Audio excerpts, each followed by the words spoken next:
This is Lenny with Revzilla TV, here to talk to you today about the 2014 Harley V-Rod Muscle. You can see that I'm on right now. I was interested in taking this bike out for a spin to find out if a newfangled bike like the V-Rod can be good for a Harley traditionalist like me. Come on, let's find out.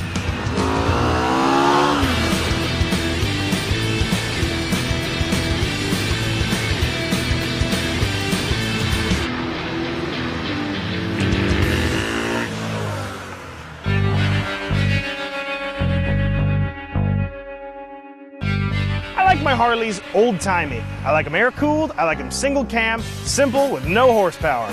That's just what a Harley is to me. This bike is not that bike. This thing's liquid-cooled, 11.5-to-1 compression, big power, big brakes, big tires, big everything on this motorcycle. I would categorize the V-Rod very loosely as a Sunday roadster. This is the bike made for a fella who wants to get out there, do 100 miles of riding in great weather, and wants to be throttle happy. Every time you hammer this throttle, this thing is going to put a grin on your face. That's really what the roadster style or the muscle cruiser format is, and this thing delivers in spades.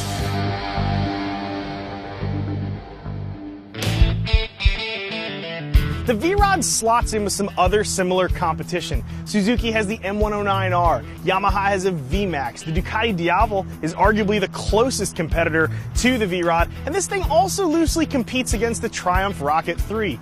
All of those bikes offer something special. Does the V-Rod stack up against them? Well, there are some things I noticed about it, both good and bad. Some of the good things that jumped out at me, as soon as I swung a leg over this, I really appreciated this seat. This thing has no business feeling as good as it does, and this shelf back here really helps with the hard acceleration that the V-Rod is able to provide. One of the other things that jumped out to me after a very short time of riding this was the traction. That's a little bit more ethereal than something concrete like the seat, but the traction was excellent on this bike in all facets. It was great under braking, it was great under acceleration, and it was great through the corners. Now there's a couple things I think might contribute to that. One of them is the set of Michelin Scorcher tires on there. Out back we have a 240 section tire. This thing is super wide. I don't have a huge experience with wide tire bikes, but I can't help but feel that this has something to do with the fact that this bike is what I describe as gluey. It simply holds the road. As I said too though, traction is more than just going, it's also stopping. This bike's equipped with ABS and the ABS works flawlessly as far as I am concerned. I couldn't get the ABS to engage unless I was using what I would call an oh shit stop. And as much as I'd like to think I'm better than a computer, the ABS on this bike modulates way better than my hand pressure ever could. It really would be easy to get in a bad situation and simply lock up the brakes on this bike and know that you're not actually locking them up. You're just jamming down on the pedal and the lever, and the bike's computer is going to do the rest of the work for you. As I said earlier, it just sticks to the road. The high point of this bike for me was the mill. This thing cranks out 123 horsepower from a mill that is the same size as your average shovel head. Twice the horsepower out of the same size engine. But you don't want to ride this thing like you're riding your old Dresser FL. This engine's not even awake at 2,500 RPMs.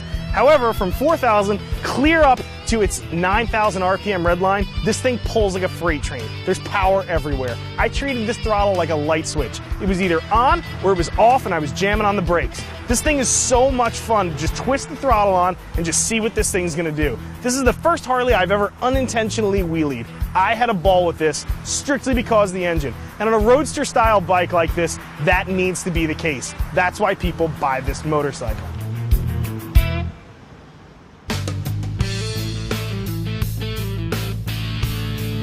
There are also some things about this thing that I didn't love though. Let's go back to that seat. As much as I loved my section on here, I felt bad for my wife before I even put her on this motorcycle, and I didn't feel better after that happened.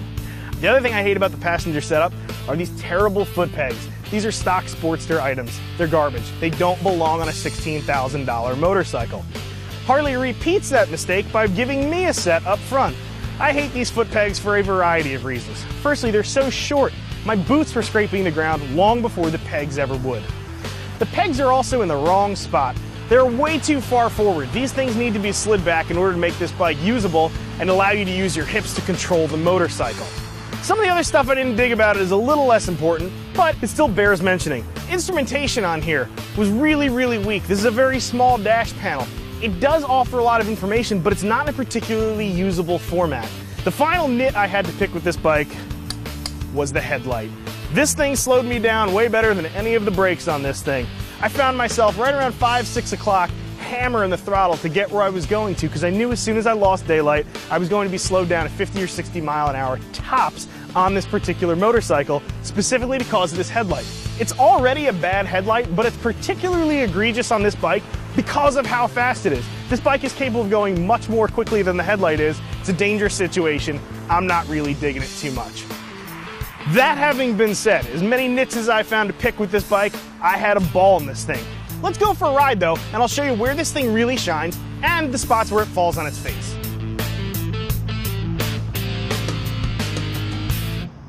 So I'm all suited up. We are actually out on the bike now, and the first thing I want to do every time I'm on top of it is jam the throttle wide open.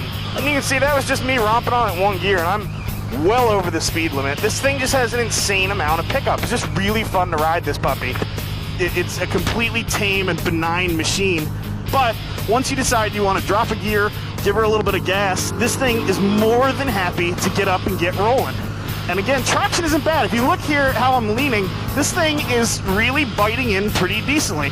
Now, I'm not flogging it too bad, but I mean, I am doing 60 to 70 miles an hour through the turns, and this thing doesn't really feel like it wants to move anywhere.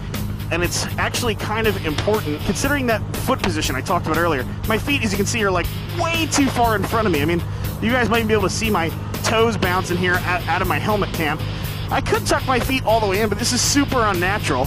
Plus, I don't have the ability to move my hips to control this bike very much. My arms are doing a lot of the work, and I really am accustomed to controlling a bike with my lower body. I'm accustomed to making the bike countersteer really south of my belly button, and I have a hard time doing that on this particular motorcycle. So Harley offers a kit. Direct to the mothership itself, you can get a kit to replace these foot controls with a set of legitimate mids. And when I say mids, it's kind of funny. The passenger pegs, I'm actually on the passenger pegs right now, and I feel like I can control this bike much better right now. I'm really able to move and cut and juke like I expect to be able to. The problem is there's none of the controls up here. I don't have the ability to shift or brake. I have to move my feet back here. So a set of mids for me is just a non-negotiable. So getting back to some of the other bones to pick, you can see here too, looking at this instrumentation, this is, it looks great. I mean, this looks like an art installation. It looks really nice. Problem is it's not super functional. Watch, for instance, as we speed up, just how fast, what speed are we doing here? As we look, if you're looking up at the road and then down at your speedometer, up the road, down at speedometer, as most people tend to do when they are hitting it hard on a bike, you're gonna have a rough time telling about how fast you're going. And again, if you're going 10 over, and then you also have, say, 10 miles an hour worth of error, you're getting into, speeds that are going to be dangerous in terms of your license. So that part I don't really dig.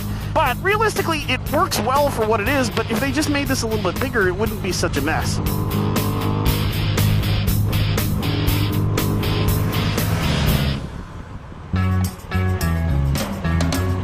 So riding this thing in the city sucks. Riding in the city always sucks. It's kind of funny, working in Philly and living out in the sticks, I get sort of a fair smattering of open country roads, just wide open interstate, and then also crap like this where I'm stuck in traffic. Now, I work with the camera crew here, so unfortunately lane splitting is not really an option. But this is actually, believe it or not, showcasing one of the V-Rod's strong points. Really, this thing could make a pretty decent commuter. I used it for a week of commuting, and I actually really liked it. I used it all weather, so in the rain, it was great. It did a great job stopping, it did a great job sticking to the road. I didn't have to think too much when I was riding in poor weather, and that is part of the commute.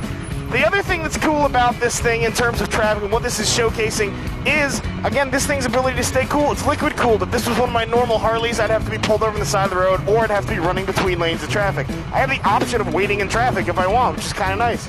One of the things I thought was interesting about this is that Harley claims a 5-gallon tank on this.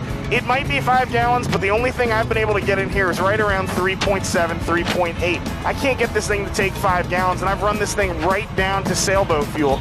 Mileage-wise, I'm getting 34 to 36 on this thing, and I've been flogging the tar out of it. That's actually very close to HD's claimed estimate. All right, let's throw some fuel in this thing. One of the odd parts about this motorcycle is where the fuel tank is located. Before I took off on this, I had to ask somebody who knew a little better than I do, how do I put gas in here? There's no fuel filler cap on this. That's a little confusing. The fuel filler on this bike, believe it or not, is underneath the seat. It's actually pretty convenient. Keeps the weight centralized on the motorcycle. The other nice thing about it too is because this fuel tank's right over here, I don't have to worry about saving my paint. It's not really a huge issue to go ahead and get fuel into this motorcycle. I don't have to worry about fuel eating up my wax job. So peep this gas price over here if you guys can. I'm trying to pan over it a little bit so you can see it. The reason this fuel's so expensive is because this baby takes high test fuel. That's again because of that 11.5 to 1 compression ratio. They're making big power out of this thing. That means, unfortunately, high test, which means high dollar.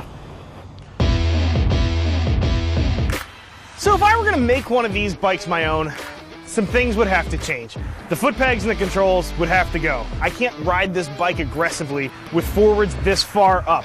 Happily, Harley makes a bolt-in kit for the night rod, so if I were going to grab a V-Rod, it probably would not be the muscle package. I would opt for the night rod, and I'd probably try and weasel that into my bargaining negotiation. I don't think that bike would get off the showroom floor without a set of mids on it. I couldn't deal with it on a personal level.